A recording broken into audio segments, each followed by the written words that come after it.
Hello and welcome everyone. I would like to cordially invite and thank all of you for attending Austin TNF's virtual 5K walk, run and ride event. I'm Rupa Govindarajan and I'm a dentist and I practice in Round Rock, Texas. I'm also a volunteer in Austin TNF Foundation and I'm glad for the opportunity to present this show to you all. As we all know, this is the second 5K event that Austin TNF is organizing for the community. 2020, what a year has this been? This pandemic has definitely left an impact on everyone's life in here. Most of us here are not very greatly affected by the pandemic. We are all blessed to have a roof over our head and food on the table. And we have to be grateful and thankful for what we have. There are many ways where we can express our gratitude with. I always feel like donating food, helping the homeless, and providing education for the needy and the deserved are quite a few ways. And let's talk about TNF, Tamil Nadu Foundation. TNF was established in 1974. There are 22 chapters throughout the country, and Austin TNF was revived in 2018. I would like to mention a few accomplishments of TNF. TNF has supported 80,000 students and empowered them via the ABC project. And it has raised close to $1 million to help people who were affected by the floods in Tamil Nadu. Also, it has also benefited more than 300,000 underprivileged students by implementing around 600 projects around the country. And also, I would like to mention that TNF is also providing summer internship opportunities in Tamil Nadu to serve the needy children. This year, TNF has chosen to help two local charities, Lighter Loads of Austin and Hungry Souls. Most of us would be wondering why these two organizations. There are two main reasons. Number one, we wanted to help the community where we are living in. And number two, these two organizations don't have any administrative cost involved. What does it mean? 100% of of the funds that you're donating is directly reaching the needy and the poor. And also, as we know, TNF's goals is to help the poorest of the poor, and the goal of these two organizations aligns with them.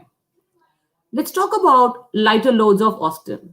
Lighter Loads of Austin is a nonprofit organization based out of Austin, and they run a fleet of commercial trailers. They help the homeless people get a few showers a day, and they also provide an opportunity for them to wash their clothes. They provide washing and drying, and they serve them hot food. Let's hear from the founder, Mr. James Ritchie, to see what he talks about Lighter Loads of Austin. Hello everyone, my name is James Ritchie and I am the CEO and co-founder of Lighter Loads ATX. This is our organization right here. This is our mobile shower and laundry trailer. And every week we set up the showers, laundry, we're cooking hot food on site, and we're just providing love and dignity back to the community. We have food cooking. As you can see, we have all of our guests out here, and we're serving today. And we just we raise money, and we need funds for. We're wanting to buy another shower trailer. This trailer is $41,000. It has 2 showers, 2 toilets, and 2 stackable laundry units, washer and dryer, and another truck. So with these funds that are donated, we can actually serve more in the community, clean some people up, and provide a lot of dignity and love.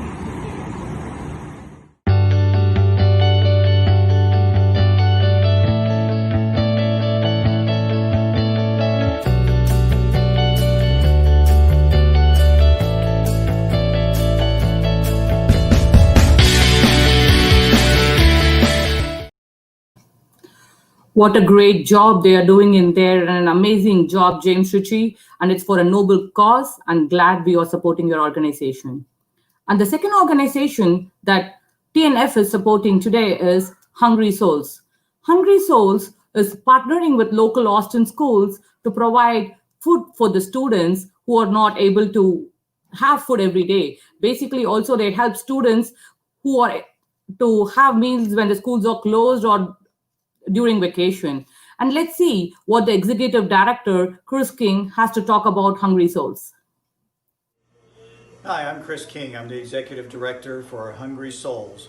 We are a local nonprofit that works with schools to identify families that are facing food insecurity here in the greater Austin area. We provide food for them on the weekends and during school breaks, so we want to make sure that they're still eating when they're not getting those free meals at school. Your donation will help us add more families and buy more food. Our average monthly food cost is $10,000 a month, and that's growing during this pandemic time as we see more and more families that are facing food insecurity due to losing their jobs or having their hours cut. Many of our families are single parent families that work in the hospitality industry, so they've had significant job loss and hours being cut. So anything you can do to help would be greatly appreciated. Thank you so much for everything that you do.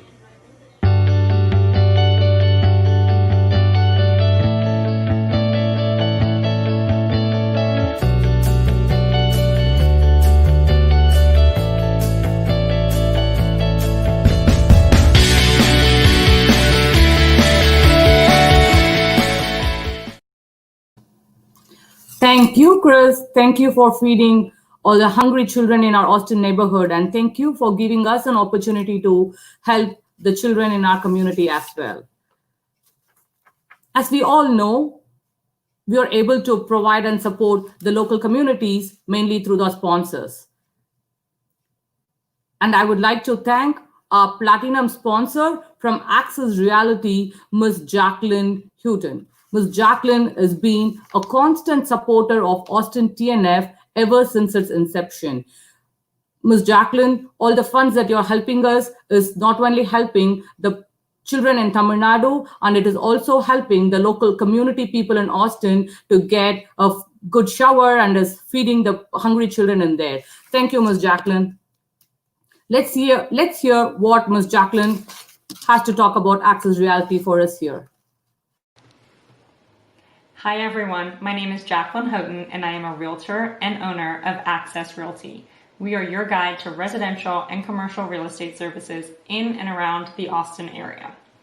It is truly an honor to be here and have the opportunity to sponsor such a meaningful and impactful organization such as TNF.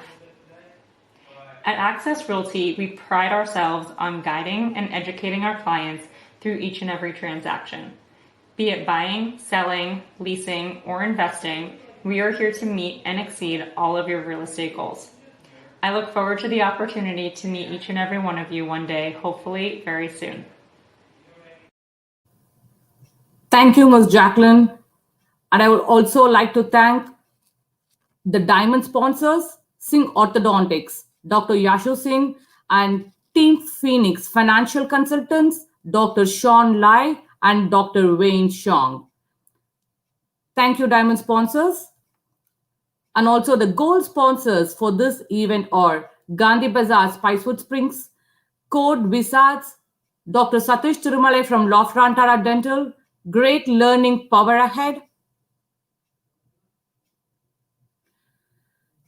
Ms. Sonali Amodwala from New York Life Insurance, Mr. Raj Kishan Chinta Kinti from Trinity Texas Realty, Insurance for Texans, and Singapore Math. Thank you for all the sponsors for making this event very successful.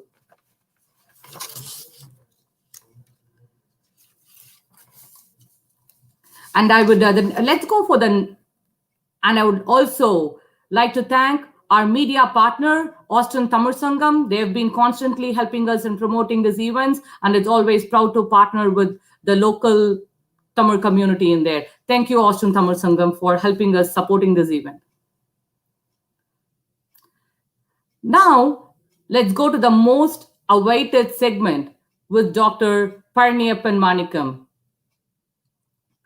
Dr. Pal is a gastroenterologist and is based in California. His expertise also includes epidemiology, nutrition, and fitness. His popular YouTube channel, Dr. Pal, raises awareness on coronavirus and about staying healthy and about weight management. By blending humor into his talks, his short and engaging videos became very popular within a short time. I would like to invite Mr. Kasi and Mr. Kumar from Austin TNF to take over. Hi, Rupa. Hello, Kasi. How are you doing today? I'm doing fantastic. Thank you for asking. I know you've been interacting with Dr. Pal for a while, Yeah. and I'm sure you'll have some interesting questions to ask him. And I'm eagerly waiting to hear from Dr. Pal and you guys. Thank you, Rupa. Likewise, I'm super excited and looking forward to the session as well as the questions from our viewers. Welcome, Dr. Pal. Thank you. Can we have Dr. Pal on screen? Hello, Dr. Pal. Good afternoon. I think you're on mute, Dr. Pal. That's what happens when I talk to my patients in the office. The usual humorous himself. Right. So, Dr. Pal, welcome again. It's a great pleasure to have you here on behalf of TNF Austin. Thank you for supporting this great cause, which benefits two very deserving local charities. It's my pleasure to be here. Thank you for having me here. Thank you, Dr. Pal. And viewers and everyone who is watching this live on YouTube and Facebook. So today's topic is time to prioritize yourself. So when I was talking to Dr. Pal on this topic, he beautifully summed it up based on four focus areas. These focus areas are staying safe during this pandemic time, your diet and nutrition, physical fitness, and the last one is taking care of your mental health. So with that said, viewers, please start sending in your questions through Facebook and YouTube chat. We have our moderator, Hari Muttaya, who is a TNF volunteer, who will be featuring your questions here. All right. So Dr. Pal, before we jump into the live questions, we thought maybe you could share some general updates on COVID-19, including, any vaccinations or advances in treatment that you've been hearing. Right. Perfect. Anyways, thank you for having me here. The quick update to moderator is that, you please feel free to cut me down, okay? I keep on talking. So, Hari Muttaya, I think you have the toughest job over there. All right, perfect. I think you guys are doing an excellent job in conducting the session, raising awareness both on physical fitness and also during this coronavirus pandemic. And the $1 million question that people are having is, when is going to be the vaccine? And, if I find a vaccine, then I will retire right away. That's how the situation is. So quick answer to that question is, it is a balance between speed and efficacy. What I mean by that is, it's absolutely important that we get a vaccine as soon as possible, but that speed of getting a vaccine should not compromise the efficacy of the vaccine. So usually for any kind of vaccine, it takes like 10 to 15 years of going through phase 1, phase 2, phase 3, and phase 4 trials. And we are actually lucky in a way that the coronavirus vaccine is already in phase 3 within a span of like 8 to 9 months. So now the most important thing is, if there is no significant adverse effect, we'll be expecting a vaccine around in the next 3 to 4 months. But if it is sooner, before election date, that's what everybody is expecting around. We should definitely compromise that that's a very good vaccine without any side effects, because these vaccines are like live virus that we're injecting into the body.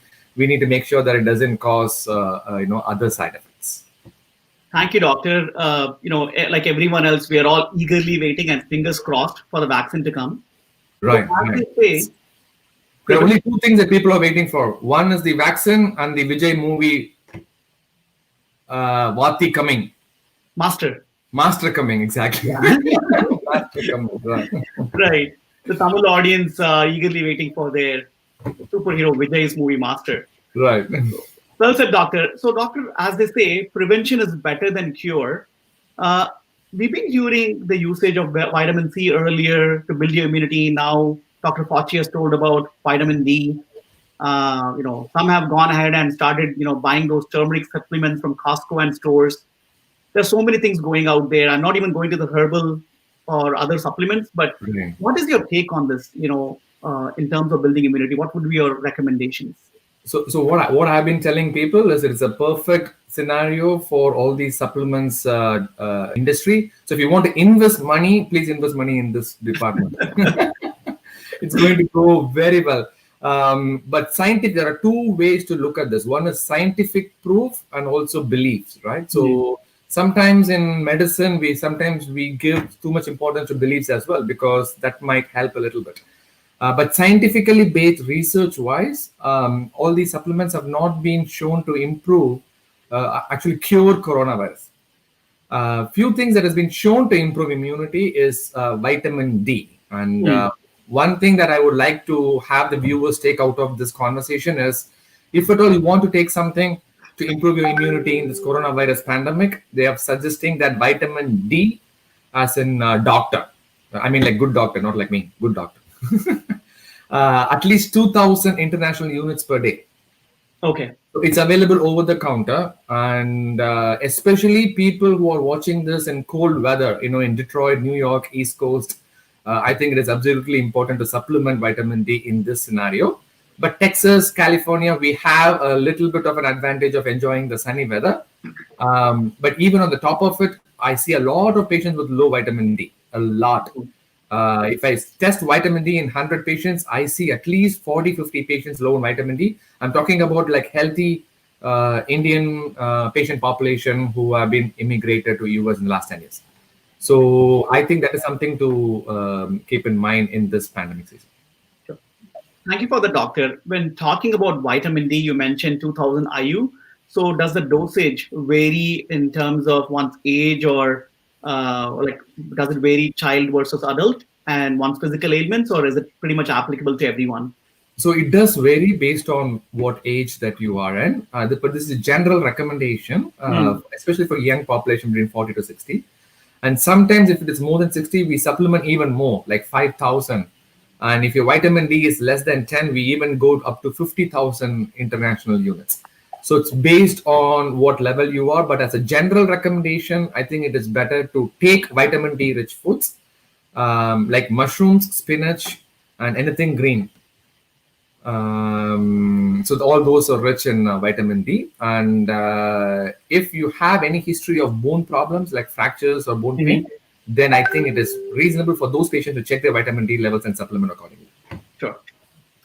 Thank you, doctor. Talking about food and natural supplements, we all have our own, grandmother's recipe, herbal ailments, and somebody told take this, take that. What would be your take on those? Are there certain food, natural food, otherwise, which don't cause any side effect but are known to build immunity? So even my mom doesn't listen to what I say. I say, "Oh, take Tylenol for fever." No, she said, "No, I'm going to drink Abazura Kudini."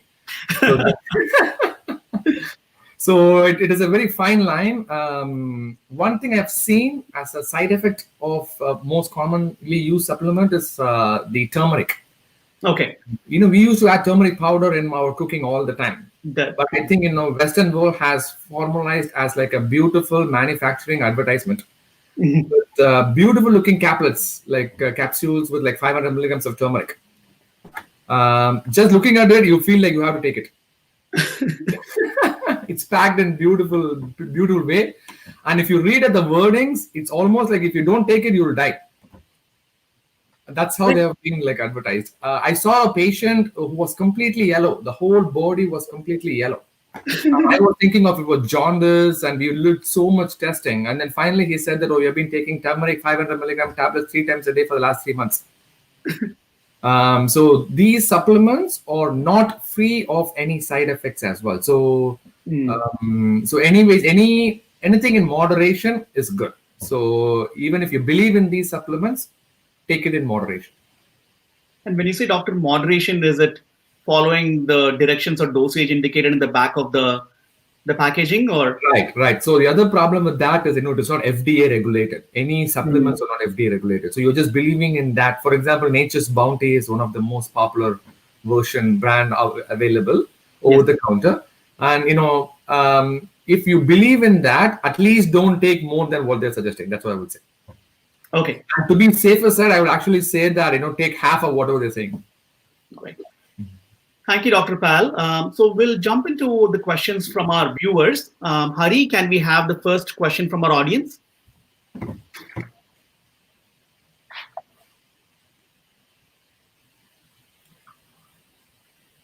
Hari, are we still doing okay on time for me?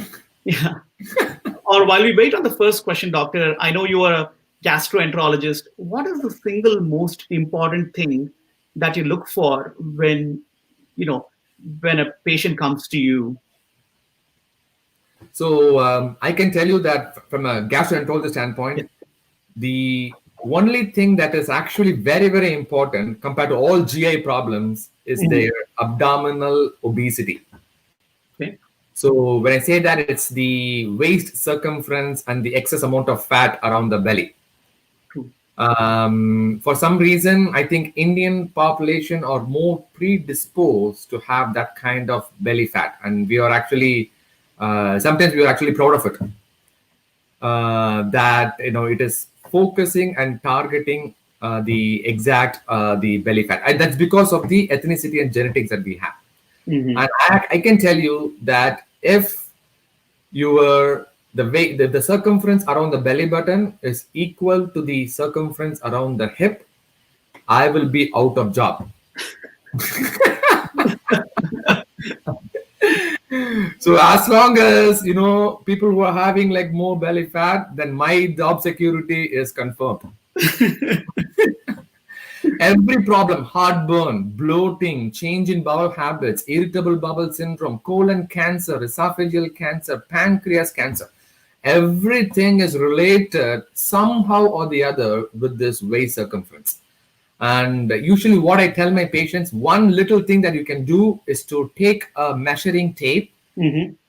And when you wake up after a shower or something, when like basically you shouldn't have any clothes on your body, and then measure the waist circumference around the belly button. Okay. And for men, it should be less than 90 centimeters, especially if you are an Asian. Especially if you're Indian, more particularly if you're an Indian. And for women, it should be less than 80 centimeters.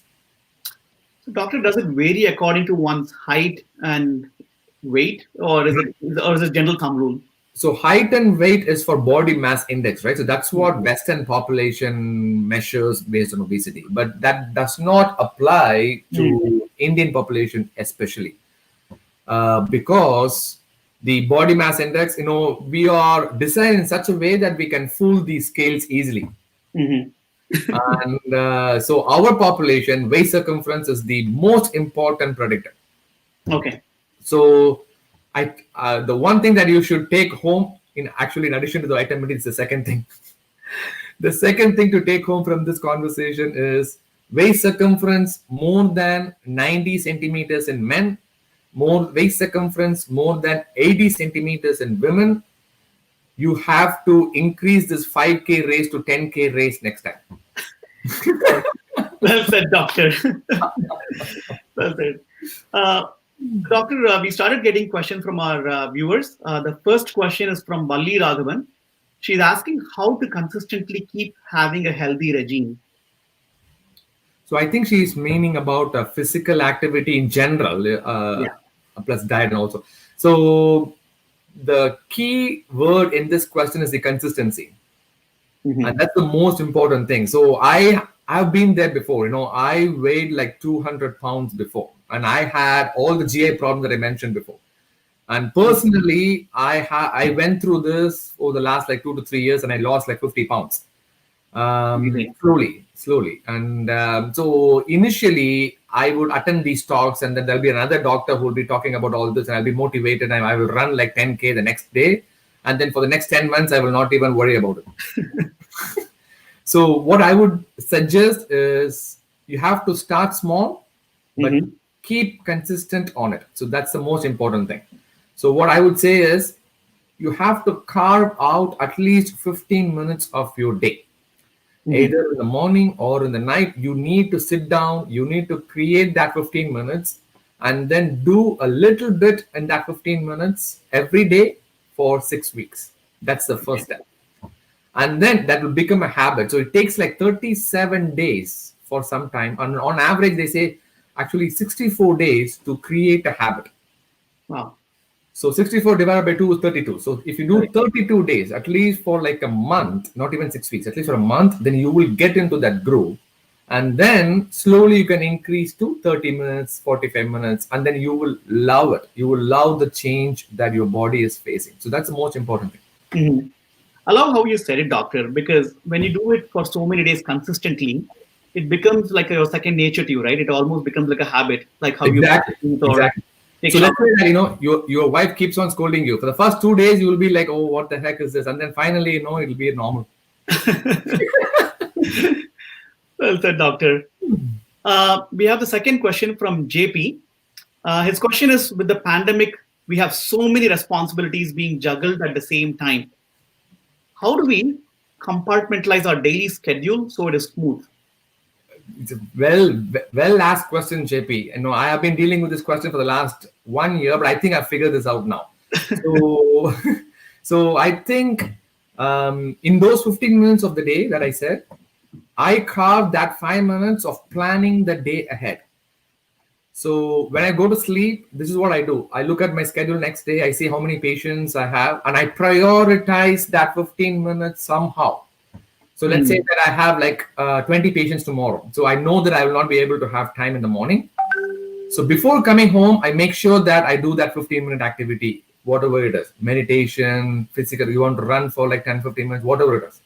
But you need to make sure that you include that in your calendar. So that's most important thing. And then since this question is coming up, I'm going to show you one thing that I'm using as an app. It's called Strides. So if the viewers can see this, it's we can put this in the chat window as well. Okay. It's coming up. It's called Strides app. And then in that Strides app, actually, let's see. Yeah, I think we can see the screen, but there's a little bit of a glare. Glare. Okay. So basically, what it says is you can create that one thing that what you want to do. For example, in my thing, I have written physical activity. So you remember I told you about the 32 days and the 64 days. So each and every day when you log in, you just click a check mark. Okay. And then it will remind you that you are not on your goal. And the app is called Strides, STRIDES. Yeah, Strides. And it's free app. I'm not promoting for Strides. It's something that I've been using. Sure. I think it's better that I actually show this to the viewers. So this is Office. All right. Yes, we can see it now. It says habit tracker. Right. All right. And you could do whatever goal you want, physical activity, or you want to lose like 10 pounds. That's the other thing. So you cannot write like you should lose 10 pounds. That is not a goal. You should write down what you're going to do to lose that 10 pounds. Okay. So in that habit, you're going to say, okay, I'm going to run for 10 minutes. So that is the actual habit. True. So in that Strides app, that's what you're going to check. Okay, I've done this for today. So if you do it for like 30 days, you'll get so addicted to it because of the changes that happens to your body. Fantastic, Dr. Pal. I think it's like your checklist. It reminds you, keeps you on track, right? When in the pursuit of your goal. Right, exactly. So we have a fantastic question for the gastroenterologist, right? So Ramu Subbu is asking how to reduce belly fat. How to reduce belly fat? And if I know the answer to that question, then I will just go and hit all the Indian buffet around. So I think the most important, as I said before, our body is a balance, right? So the amount that you take, you need to expend out. So that is what we say, calories in and calories out, right? So just remember that whenever your body is having more calories than what you need, then the calories gets parked in your belly. Your belly is the parking lot. Unfortunately, including me, we have a very big parking lot. Okay, and we need to make sure that they don't park too much over there. Okay, so how do we know that we are eating too much calories? So we need to calculate how much calories that we are eating per day. And there are so many apps for it. One of the apps that I've used is MyFitnessPal. You think we should show? We have time to show them?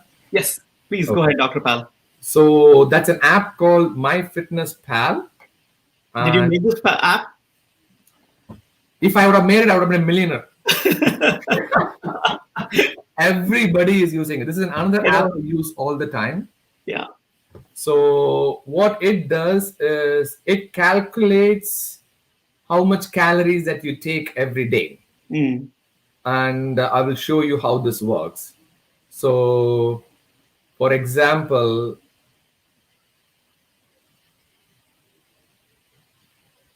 let me see. So viewers who are watching this, the app is called MyFitnessPal.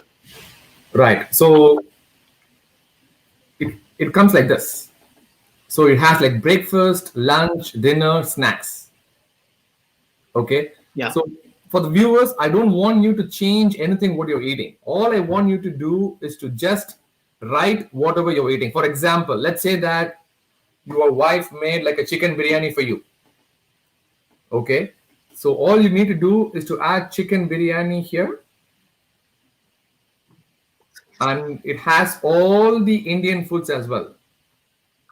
So if you see here. All right. So it will tell you how many calories it is based on the amount and weight. So you add that. And then, for example, if your calorie requirement is 1800, if you add 200, the remaining is 1600. So how do you find your requirement, doctor? Say it again. How would you, does the PAL also help with the requirement? Right. So the requirement, yes, exactly. So you put in your body, your weight, height, and then your physical activity, and the app tells you how much calories that you can take every day. But you don't even have to go there. All I want you, the viewers, to do is take one day, and then type in whatever you are eating. Let's say, like if you're eating a coffee, you have to add the milk and sugar.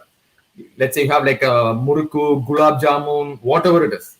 You add it, and then you need to realize how many calories that you're taking per day. And it cannot, usually we say 2000 calories for maintenance.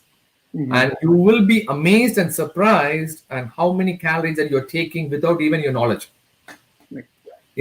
Especially with this COVID-19 timing, when you go from up to down, from the upstairs to downstairs, let's say when there is a snack like gulab jamun, and then you'll be like, one gulab jamun is not going to make a big difference.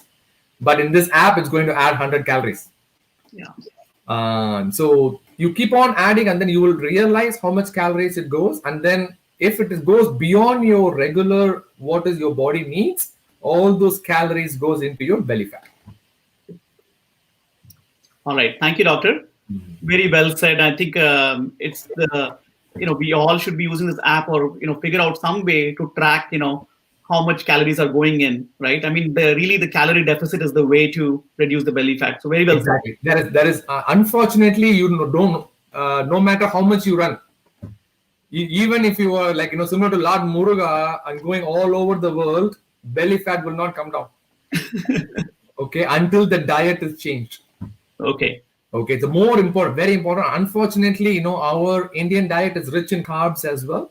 I'm not saying carbs are bad, but over excessive carbs, the parking lot, remember that it is your belly. Sure. And the inversely proportional is your health, right? So the more belly fat, the more health consequences are. The less belly fat, the less consequences are. It's directly proportional. So. By the way, I loved your parking lot analogy, right? Sometimes we also park in our driveways, even when the parking lot is full. Exactly. Exactly. So, when that is a problem, that's where, we're talking about heart attacks and everything. Right. So moving on, we have a question from Muthukumar Karpaya. So he has a question on fitness. So during this pandemic, we are all missing all outdoor activities and workouts. which is very well said. So, any suggestions and tips for now and in general for future, which I think also very relevant because things become habit, right? When you're used to sitting inside and watching Netflix or doing something a lot more on screen, then it may be difficult to break that habit when things open up. So, any tips or suggestions for that? Right. So this fitness has been like a big problem, especially in the COVID-19 timings. And I've seen, the GI problems get flared up significantly. I see a lot of patients get depressed or get stressed out because they're not working out, and that in turn affects the GI problems as well. So one thing that we usually tell patients is similar to the sticking to a routine. You could do a ton of workouts or a ton of exercises even at home. Okay. Two things that I would recommend is one is stretching. Okay. And the second thing is a simple cardio. Okay. And all I want you to do is to go to YouTube and then don't go to my channel. Except my channel, there are multiple other good channels. On that channel, based on your time limit, like let's say you have only 5 minutes, right? Please type in 5-minute cardio workout.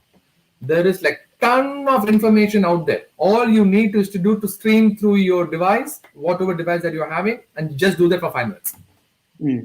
Again, 10 minutes, 15 minutes, 20 minutes, whatever time limits that you are having, all you need to do is to go to YouTube and then say 5-minute cardio workout, 10-minute cardio workout. And in that workout video, they have two different versions. One is the normal version, the athletic version, and the other one is the less athletic version. So you could choose and you could push your limits according to what you want. So similar to the habit development that we talked before, in the Strides app, you could also write down that, I'm going to do 10 minutes of cardio every day. So that is one thing. Okay. The second thing is similar to that, stretches, especially if you're working from home in front of the laptop. Your lower hip and your front hip flexor muscles will be so tight. And I can't even tell you how many people I see with back pain when they hit like 50 or 55. And the main problem for back pain is two reasons. One is the belly fat, because, like Bahubali, there is this big thing hanging in the front. And the second one is your lack of back muscles, because they're strength in the back muscles because they're so tight. So what I would recommend is stretching exercises for 10 minutes alternatively, and then cardio workouts for 10 minutes alternatively, and that will put in your routine schedule. And then you will feel good after the 6-week mark that I set. So just don't give up initially. Just keep doing it. Keep using the Strides app. Just bite the bullet and finish the 6-week. And I can guarantee you that you will start loving it. Fantastic. Very well said, Doctor. And then our next question is from Ashok Kumar. He has a question on gluten-free food, I believe. So are there any benefits? And then how do you cultivate a positive gut bacteria? Okay, that's a good question. That's a very common question that I get asked. Gluten-free is good for only certain kind of populations. There is something called celiac disease, which means they are allergic to gluten. So if we diagnose that, then yes, they have to be strictly on gluten-free diet. Besides that, all the other, for normal healthy people, gluten-free is not needed. Studies doesn't approve that. So I don't think you should go on gluten-free if you don't have celiac disease patients. And then the second question is, how do you cultivate a positive gut bacteria? All we can do is to cultivate a positive culture, positive habits in our body. So positive gut bacteria is, I think he's talking about the probiotics and the capsules that has been available to supplement. There is no scientific evidence that is needed, that is out there, that will support taking these supplements. So to answer your question, no. And how do you cultivate without supplements is to have a balanced diet. And the more importantly, protein intake is relatively low in Indian population in general, especially in vegetarian population. So we should get at least 1 gram per kilogram per day. So let's say that you are like 70 kilos.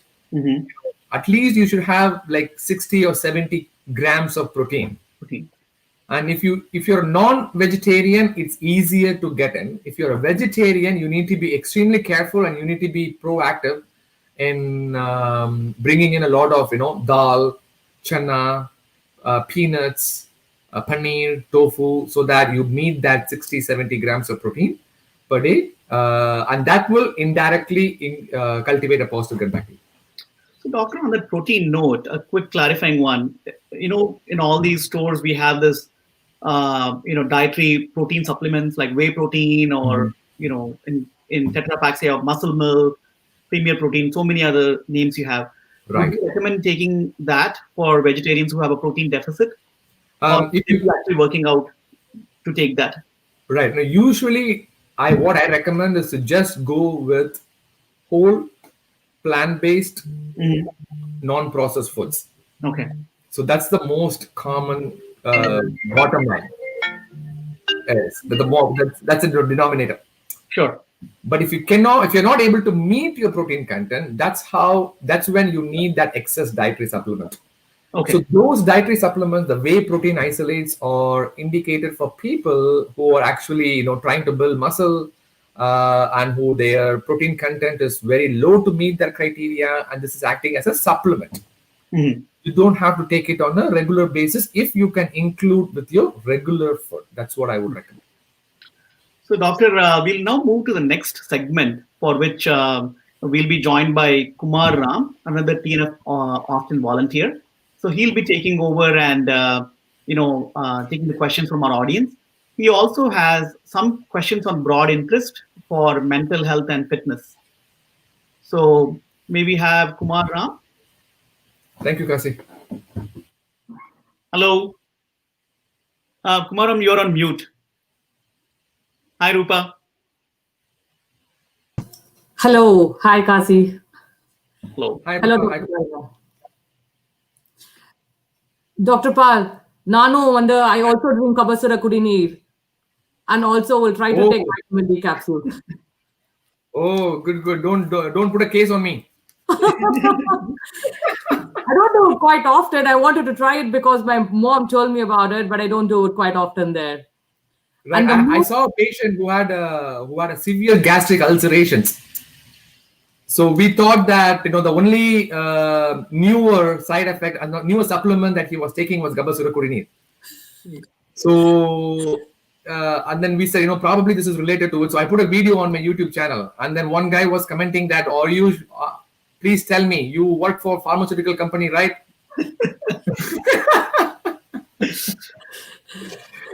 By the way, I watched that video for Dr. Pal. You mentioned earlier about your YouTube. So viewers, I would actually encourage you to watch Dr. Pal's YouTube video. They're short, engaging videos on so many topics relevant to COVID and taking care of yourself. As always, Dr. Pal is humorous, but he drives the point home. So I just wanted to bring across one more point. I said all my YouTube sent me a check of some dollars. So I said, all this is for charity. And then one comment says that you should have charity to run your channel. You're funny, doctor. Anyway, over to you, Rupa and Kumar Ram. A lot of useful information, Dr. Pal. As you know, we all know about the exercises we do, but when you reinstated it, it made a lot of meaning. And I'm very sure most of us, like me, I already installed the 2 apps that you were talking about. And I hope I follow the regimen, and I'll keep you updated in the next 6 weeks to see how I'm doing. And thank you. Thank you for being a part of this program. Over to you, Kumar.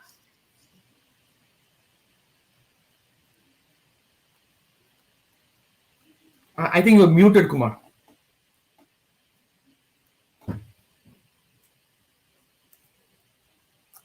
No, I can't hear you now.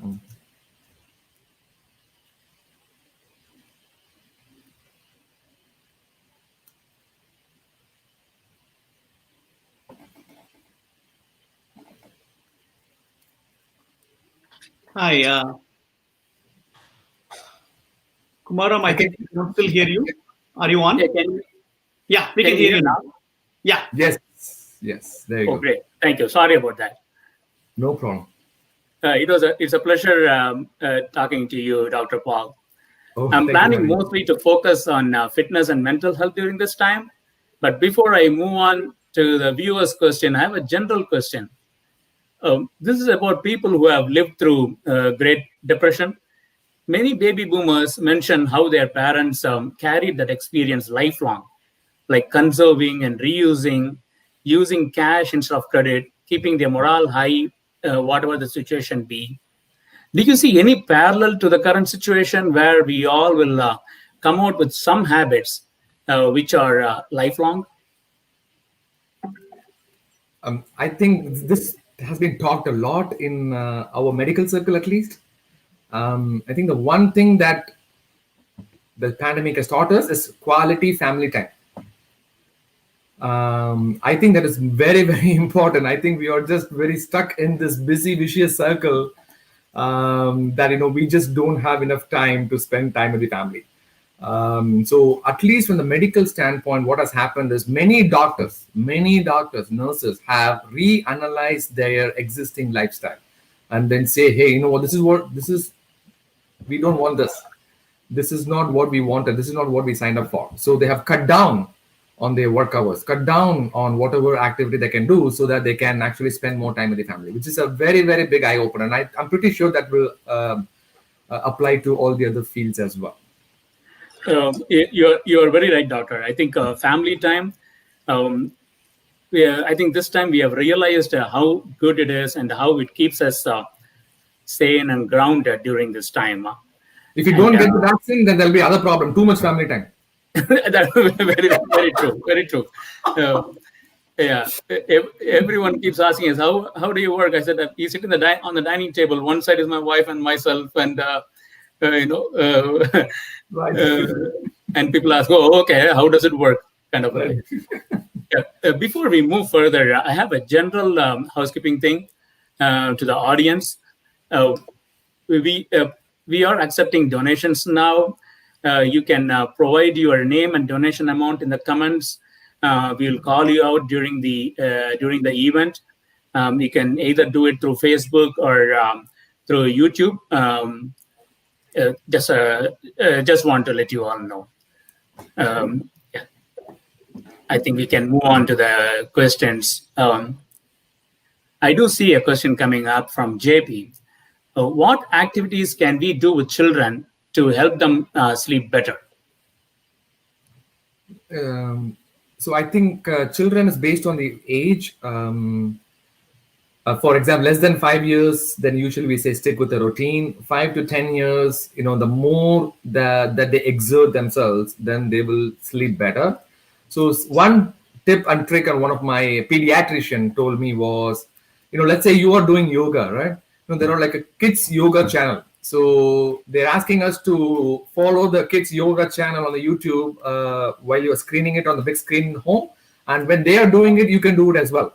So it will be like a family time so that they can exert themselves again so that they will sleep better. That's one of the other tip that they gave. And when it has become teenage or between 10 to 18, then again, sticking to the routine will be the most important step. For example, because we are working from home and there are a lot of things happening at home, the sleep cycle is altered. That's number one. And number two is there is something called blue light from the phone. So especially adults and kids, everybody or, I myself, look into the phone before I go into sleep. So the most important thing is we should avoid doing that because there is this blue light that comes out from the phone. It goes directly to the retina, and the retina stimulates the hormone that suppresses melatonin. Melatonin is a hormone that makes you sleep. So less blue light means more melatonin, and that will make you sleep more. So there is a setting on iPhone and also on Google Android phones as well that you could also tone down the blue light. It's called a blue filter. You could Google it up and find out. Yeah, thanks, doctor. In fact, actually, I had it with me to ask that about the screen time, where before we used to ask all our kids to reduce the screen time, even for ourselves also, right? But now we are pushed to a situation where we are asking them to spend more time on the screen. And almost everything is on the screen. So I think every parent is in a bind to kind of figure out what to do with this, how to mitigate this. Right. Just want to show you this one. This is the color filters on iPhone. Okay. And you could change the blue light filter that you can tone down. Great. I don't know what I will do without my phone. Very true. That is a situation. That is a situation now, and everything for the kids also is on is all screen time now. I do see a question from Ramakrishnan Krishnan. Is the quality of vaccine trials compromised in any way when you reduce the period from 10 to 15 years to 1 year? Are there unknowns in this case? Please see any tips for CSK.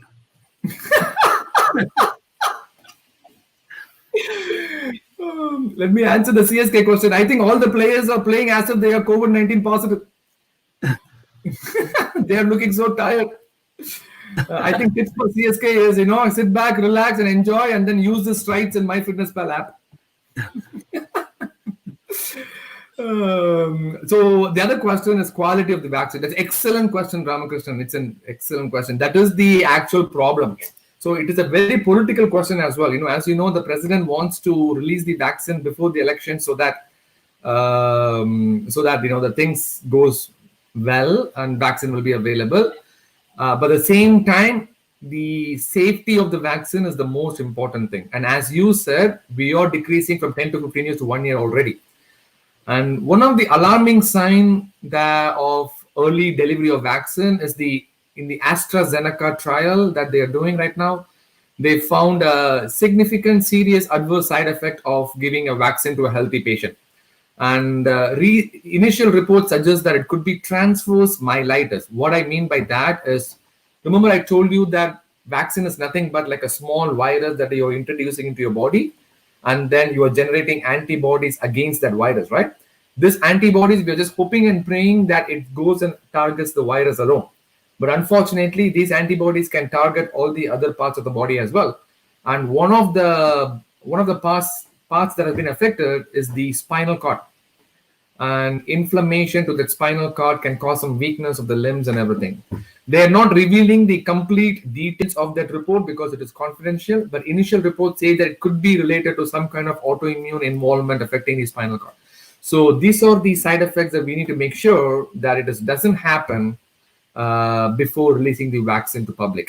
So right now, when the vaccine comes out, usually it is given to guinea pigs like us, healthcare practitioners. So they will give it to us, and then they will make sure that if nothing happens, then it goes to the widespread community. So, thank you, Doctor. I appreciate your answer. That is something which everyone has in our mind, right? Where we always talked about FDA and everything going through a process, and now we are trying to cut a lot of those things. So we are all concerned about what would be the side effects. I do see another question from Aishu Gandhi. There's a lot of talk with leaky gut and wheat, gluten, and inflammation-prone foods like soy, dairy, etc. How does wheat affect the GI tract? I said, this is a very common question I get asked all the time because it's a very popular health question. As I said before, if you don't have any celiac disease or if you're not allergic to gluten, gluten-free food is not going to help you a lot. This leaky gut itself is like a big conundrum. It is not scientifically proven. And there is this huge school of thought that dairy is not good for you. It promotes inflammation and everything. And it's similar to the Netflix documentary which says, non-vegetarian animal food is bad for you as well. So there is lots of pros and cons. We don't want to go into the details, but usually I'll tell you what I recommend and what I do. So I try to stay away from anything processed. I always eat whole foods, plant-based as much as possible, especially if I go for except when I go for a potluck and if there's a very big tasty chicken biryani, I'm not going to say no. Okay. But as much as possible, I will stick with plant-based and not processed foods, and Mediterranean diet. That's what people and scientific society is recommending. Mediterranean diet is lots of green leafy vegetables, whole leafy grains, and unprocessed, naturally available whole foods. Great.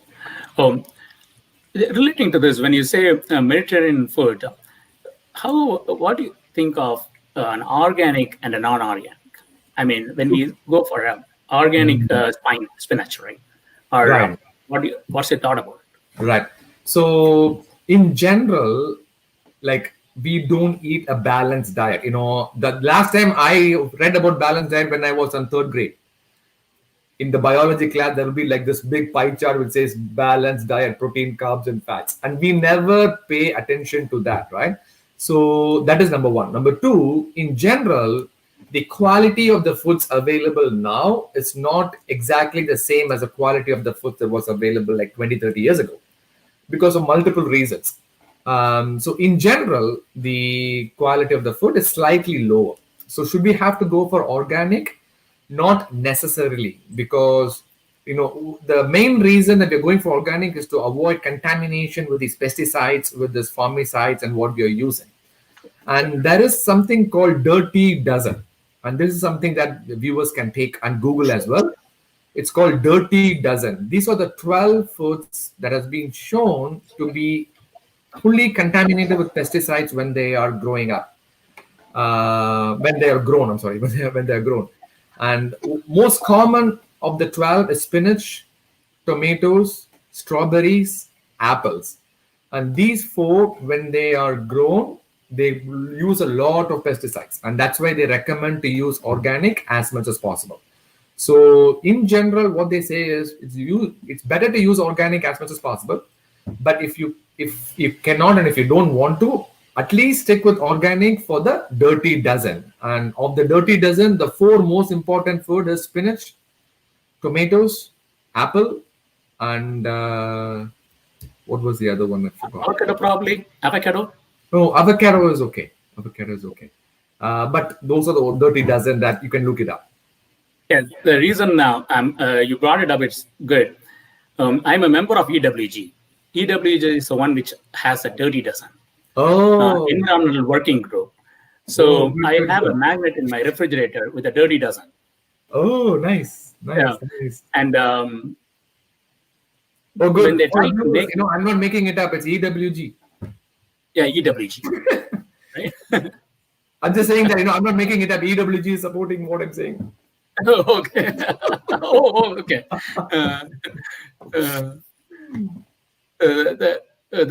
Thank you. That's when you say that, I think it's not only about organic, it's also about it's not you're saying that don't worry much about it, but more about what do they use on top of it, right? Like when they try to make it look nicer, like when they try to make apple look nicer, they put something on top of it to make it look nicer. Right. I do see one question from JP. Please tell us some of your daily habits and routines that have made the biggest difference in your life. I think you should have the JP as your audience for all your meetings. I think he's asking excellent questions. So I'll share my experience with you, JP. So that's an excellent question. So the biggest difference that made in my life is this MyFitnessPal. So I started entering the food, whatever I'm eating, and I was quite surprised that I go about 2,000 calories on a daily basis. And I was like, what the heck is this? Why should I do this? Why am I going over 2,000 calories? And then I realized that it's very, very easy to cut down on unnecessarily calories that we might not even know. For example, the globe jamun example that I said, and I always eat like a sweet after I have a meal, and I stopped that. Okay, so then the calories went down. So then I said, okay, you know what? I drank 2 times of coffee, coffee 2 times a day. So I cut down to 1 time a day. So that takes you 150 calories per day. So then from 2,500 came down to 2,000. Then all this, I didn't exert too much at all. It was an easy thing for me. And then the other thing was they said, okay, drink water. And that doesn't add any calories. Also, I started drinking a lot of water. So then I realized that if I drink water before meals and after meals, I'm not eating that much. So that cut down the calories. I started doing all these simple steps. Then I was 200 pounds before. Without even doing anything, in 6 weeks, I came down to like 186, 188. And I was like, wow, this is working. So, once you started noticing the change, then you'll get motivated. So then I started doing more. Then I started writing down everything on my MyFitnessPal. That was like a game to me. And I have to play that game so that I win every day. So it was like 1,600 calories, 1,700 calories per day. And that was the biggest difference that made in my life. And I can totally see I slept better. I felt better. And I feel like my wife was talking to me more than before.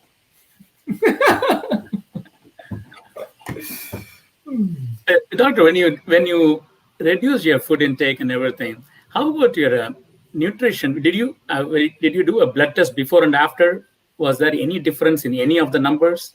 That is something. So the cholesterol levels was one of the main things. So even though I'm a doctor, I did all this. I was not fitness freak or anything like that before 3 years. The alarming sign for me was, I was going to sign up for my life insurance, and then they took my blood work for cholesterol levels, and then my cholesterol levels was around like 300. So then I was, okay, then I know that cholesterol levels is going to cause me a heart attack eventually. And now I am like 36. It will not affect me now. I can eat whatever I want right now, but it's going to affect me when I'm 45 or 50.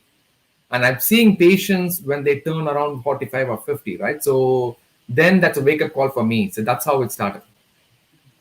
And now my cholesterol level is like 156. But it took me like 2 to 3 years. Initially, I was like falling off the ladder all the time because I was not consistent. Then I said, okay, no, I'm doing too much to myself. So I did like 15 minutes every day and then slowly increase. And that's why I talked about the Strides app and the consistency. I see a question from Meena Satapan. Are you concerned about COVID and eating salads? The one good thing about COVID is it is not foodborne, and the contaminated food causing COVID has not been proven. So there is no significant concern about eating salads and COVID. But actually, eating salads is a good thing for all the other reasons that we mentioned before. Yeah, another from Chidambaram Vairavan. Dr. Paul, can you talk about importance of sleep, how it affects physically and mentally? Wow, all these are excellent questions. Chidambaram Vairavan and JP. These are the two most important audience that we should take us to all the conferences.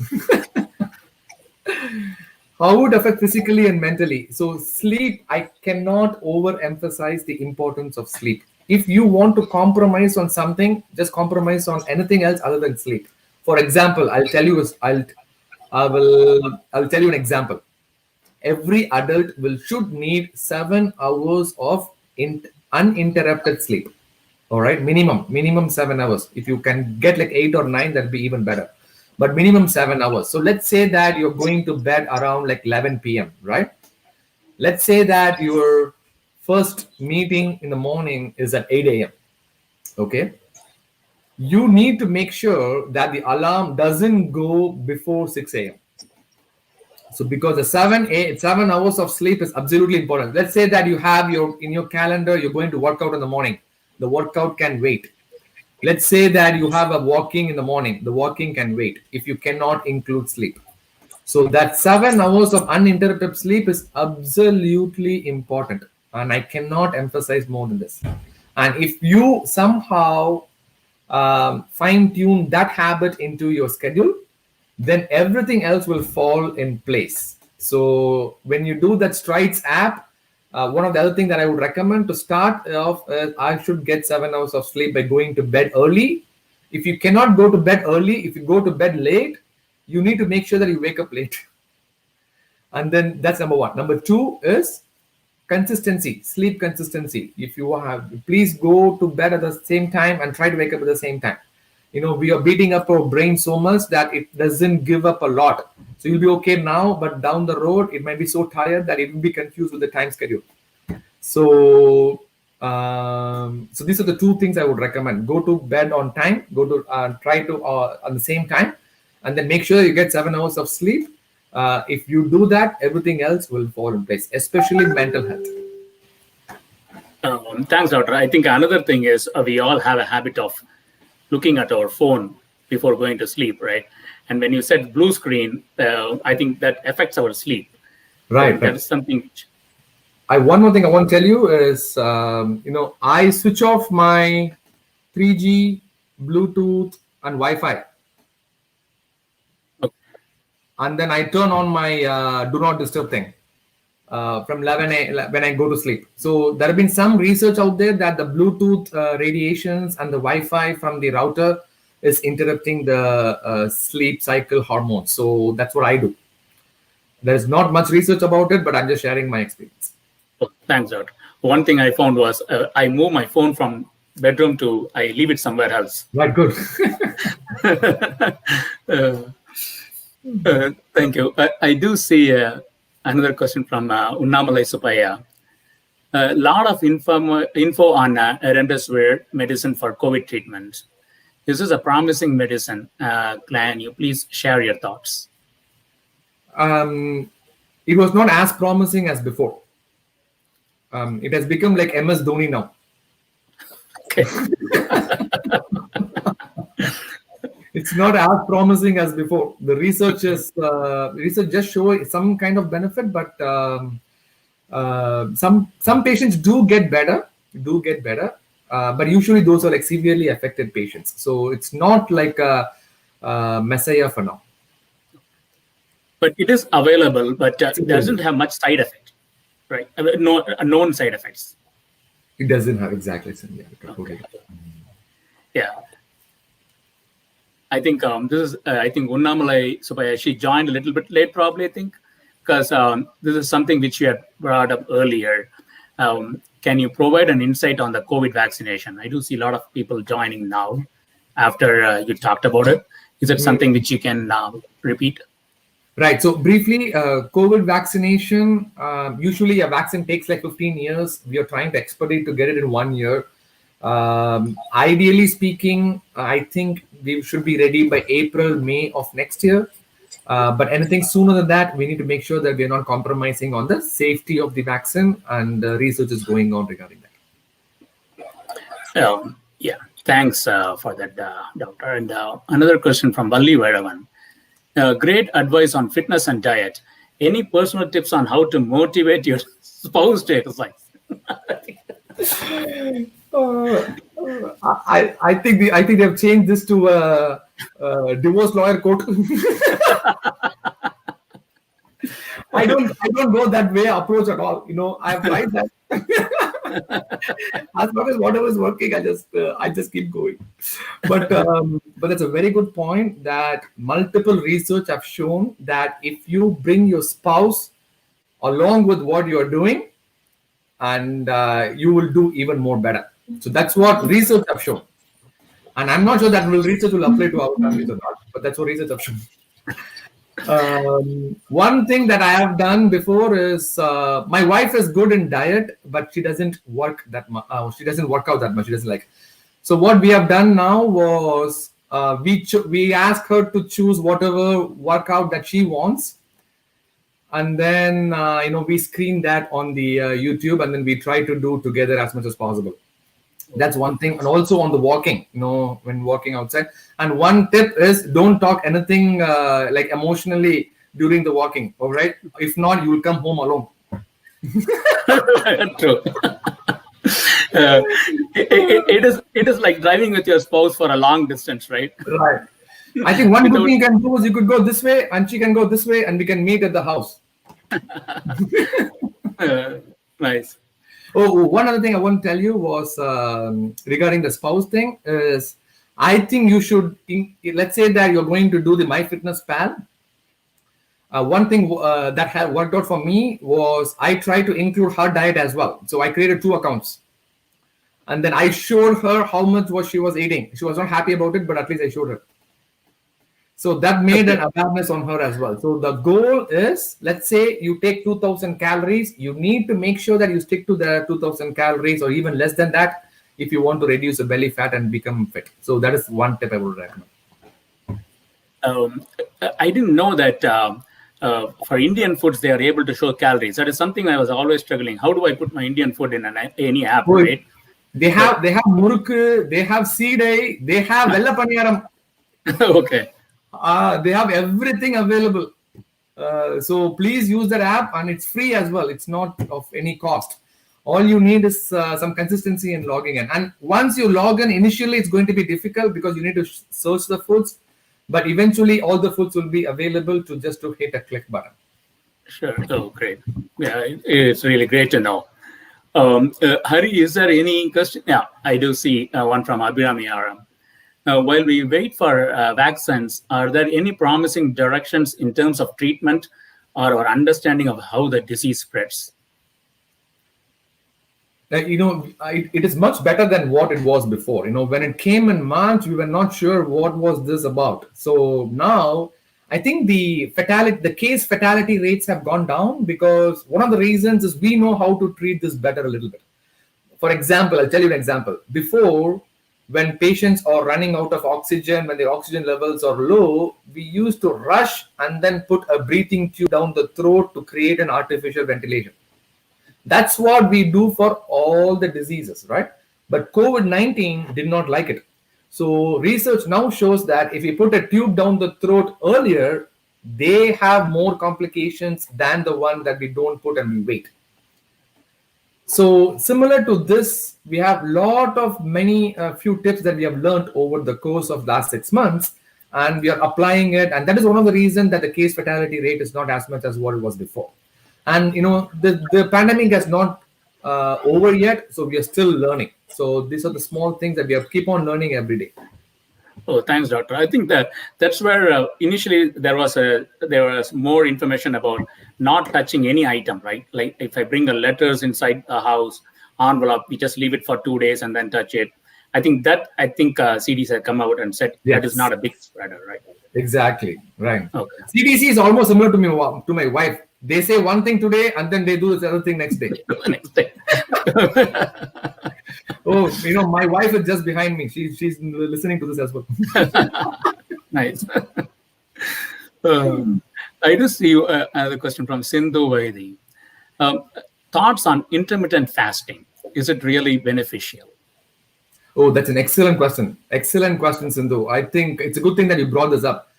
It's absolutely beneficial. And it has been shown in multiple research studies that if you fast and you will create these kind of cells. Let me backtrack. So how does, for example, let's say how a disease happens. Let's say how does cancer happens, right? A normal cell is like this. Something happens to this, and the cell becomes like this. Like it becomes deformed, right? And these deformed cells gets multiplied and becomes cancerous. So intermittent fasting, what happens is it creates that kind of immunity to correct this cell to go back to its normal shape. Wow. Okay, so that is why even back in Indian culture, people used to fast a lot on religious festivals. There's a reason behind it. And this fasting has known to correct your body repair. So there is multiple ways to do intermittent fasting. If you can Google, there is 16-hour, 12-hour, 8 hours. But one thing that what I'm doing is I don't eat anything after 7 p.m. After 7 o'clock, I don't eat anything at all. And even if I'm hungry, I just drink water. And again, as I said, it's a habit that I created using the Strides app. And the first 6 weeks, it was difficult, but eventually your body will learn it. And then it was not of any problem at all for me. And that have significantly changed my lifestyle. Because, since you're not eating that much, your calories will go down. And you'll also be fasting almost to 12 to 13 hours because the next day I have a cup of coffee is around like 8 a.m. in the morning. So 7 p.m. The only problem with this is when people invite you for dinner and if they have a party or something, then the buffet is only around like 8 p.m. or 9 p.m. So in those cases, what I do is I go home, I go to their party, and I pack the food and I eat them in the morning. Oh, nice. I don't miss any potluck. Wow. Yeah, when you said intermittent fasting, normally my mom used to do that. My wife also does it, where they fast for one day instead of the whole week, right? So, what's your? But intermittent fasting is more of doing it every day. Yes, not necessarily. There are multiple types of intermittent fasting. Sometimes they do like 2 days together, and then they do 4 days break, and then 2 days. So we could do that as well. There are multiple ways to do the intermittent fasting, but the bottom line is you need to be at least 12 hours of fasting, at least. Okay. And the more you fast, it is better for you. And I've known multiple patients with diabetes and hypertension following this intermittent fasting, and for like 3 to 6 months, and they're off of their diabetic drugs. So that is, I have seen this personally. And the second thing I want to tell you was this intermittent fasting will also help in weight loss significantly. Nice. If you want to, if you have a belly fat and if you want to lose weight, and remember, I told you, if your waist circumference is more than 90 centimeters, one thing that you can incorporate in your lifestyle is not to eat anything after 7 p.m. Usually, the best thing is to do is to sunrise and sunset. You can eat whatever you want between sunrise and sunset, and after sunset, you're done. Great. Thanks, Doctor. I think we have time for one more question. Hari, is there? Yeah. I do see one from Sundar Gandhi. Your thought on 16:8 and its impact influence on metabolism and waist circumference. 16, yes. Scientific studies have proven that 16:8 definitely decreases the weight circumference, increases the metabolic rate. So there is no question about it. But the question is whether we can stick to the 16:8. That is the problem. Okay. Right, 16:8 to the viewer, 16:8 means I think he's meaning 16 hours of fasting and 8 hours of eating. I hope it is not the other way around. Doctor, one thing, are you okay with extending this session a little bit? There are a few more questions coming in. Let us know. I need to leave in 5 minutes, so I'm available for 5 minutes. Yeah, there is one from Kaverika there. Hi, Dr. Paul. Could you please talk about the importance of doing yoga for immunity? Yeah.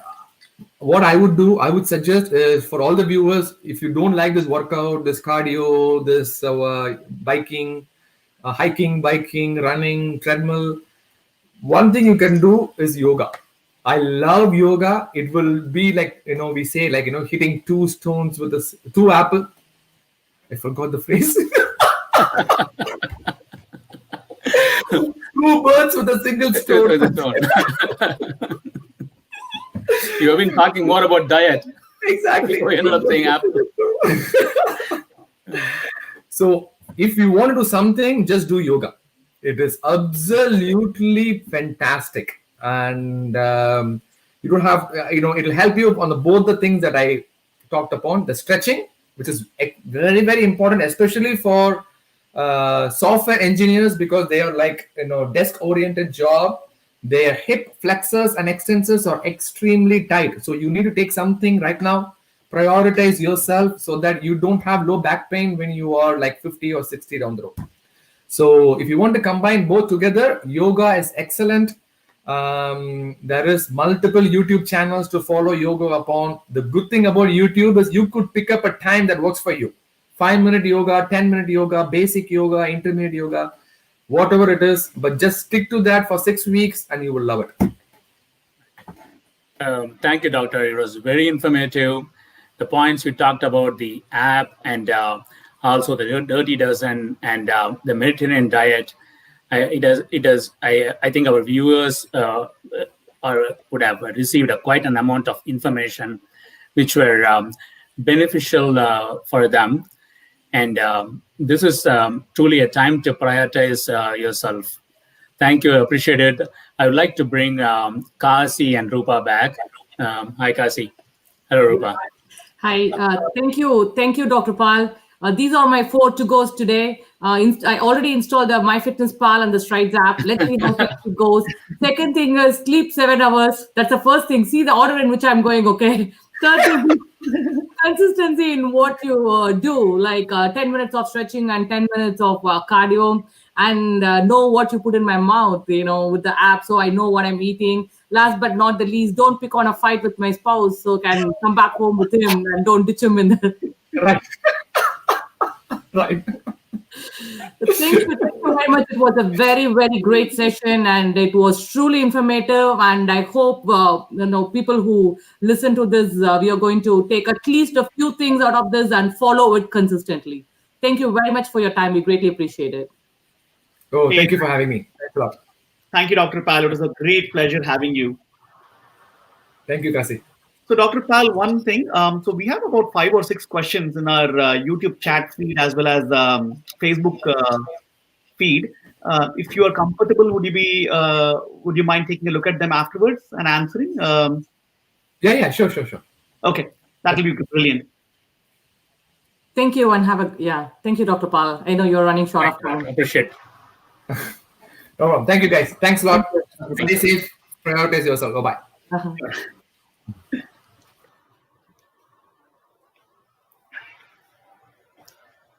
Hello, Rupa. Hello. Yeah, I think good.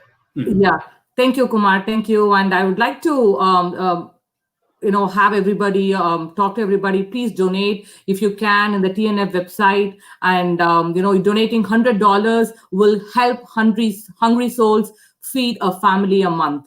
And also will help Lighter Loads provide 5 showers, 5 meals, and 5 loads of laundry to the people who really need them. And $250 goes really a long way, and it helps 25 families, have food for about a week in there. And it also helps Lighter Loads of Austin provide 15 showers, 10 meals, and 10 loads of laundry. It's a really, really good thing what they are doing. And if you can, please donate generously in Austin TNF. And I would like to thank Balaji and Abhirami for donating $100 towards the event. Thank you, Balaji. And thank you, Parniappan. It was another $75, a long way. Thank you. And now let's get into the main program. Let's get into the logistics of the program right now. It is a walk, run, ride event. So what does it mean? It's a 5K for a walk or a run. And if you're biking, it's a 10K. It has to be done between October 2nd and October 10th. You can do it anywhere where you want. You can do it in your neighborhoods, or you can even do it in your treadmill. To do so, please register in austintnfusa.org. And please don't forget to submit the results, because you're also awarding the trophies in there. They're awarding it under four categories: men, boys, women, and girls. So there'll be 3 trophies under each heading. So the winners will be selected on October 11th, and the results will be announced on October 11th. Looking forward to see more of us joining the 5K. And before we sign off, let's look into next week's agenda. Stay tuned for next week, October 11th. It is a felicitation session. It's a Sunday at 6 p.m. We are going to have Dr. Raj Raghunathan. We had him in our 5K last year, and his information was his session was super informative. And this time, he's going to talk about the role of happiness in times of COVID. It is a live Q&A session. Dr. Raj Raghunathan is a Zale Zetinial Professor of Business at Macomb School of Business in UT Austin. And also, Ms. Usha Chandra, TNF USA President, is going to award the trophies. And also, you're going to hear from Chris King, who's the CEO of Hungry Souls, and also from Laura and James Ritchie, who's the founder of Lighter Loads. Thank you, everybody. Thank you for patiently holding on till the end of the conversation. And thank you for all the donors and sponsors. And we'd also like to thank our volunteers for this. Looking forward for more people to sign up for 5K and donations. And I will see you all next week, October 11th at 6 o'clock. Thank you.